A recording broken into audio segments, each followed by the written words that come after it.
இன்னைக்கு ஒருத்தங்களுக்கு பிசிஓடி ஒரு பிசிஓஎஸ் இருக்கு. அதோட இனிஷியல் ஸ்டேஜ்க்கான சிம்ப்டம்ஸ்லாம் கோ த்ரூ பண்றாங்கன்னா, அவங்க செய்ய வேண்டிய 3 விஷயங்கள் என்னென்ன? அவங்க செய்யக்கூடாத 3 விஷயங்கள் என்னென்ன? ஃபர்ஸ்ட் வந்து ஸ்ட்ரெஸ் ஆகக்கூடாது. பிசிஓடி வந்து ரிவர்சபிள் தான். பிசிஓடி இருந்தாலும் கன்சீவ் ஆக முடியும். உங்க லைஃப் ஸ்டைல் தான் ரொம்ப ரொம்ப இம்பார்ட்டன்ட். லைஃப் ஸ்டைல் சேஞ்சஸ் வந்து பண்ணணும். நம்ம லைஃப் ஸ்டைல்னு திரும்ப திரும்ப சொல்றது சாப்பாடு பத்தி மட்டும் கிடையாது. பிசிக்கல் ஆக்டிவிட்டி ரொம்ப ரொம்ப முக்கியம். அட்லீஸ்ட் 10,000 ஸ்டெப்ஸாவது வந்து நடக்கணும். எதுவும் வாக்கிங் வந்து பேசிக்.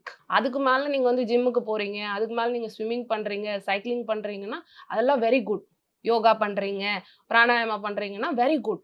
But walking is basic. வாக்கிங்காவது கண்டிப்பா வந்து பண்ணணும் 10,000 ஸ்டெப்ஸ். அடுத்து வந்து நல்லா தூங்கணும். தூக்கத்துக்கு வந்து இம்பார்ட்டன்ஸ் வந்து குடுக்கணும். ஒரு 10 மணிக்காவது தூங்க போயிட்டு, ஏன்னா ஒரு காலையில வந்து ஒரு 6:00 வந்து எழுந்திரிக்கணும். ஸோ நான் சொல்றது 10ன்றது வந்து லாஸ்ட். அதுக்கப்புறம்லாம் it's not at all good. So 10:00 to 6:00ன்ற அவங்களோட ஸ்லீப்ப வந்து அவங்க டெஃபினட்டா வந்து பிரையாரிடைஸ் பண்ணணும். அடுத்து வந்து ஒரு மைண்ட்ஃபுல் ஈட்டிங் வந்து இருக்கணும்.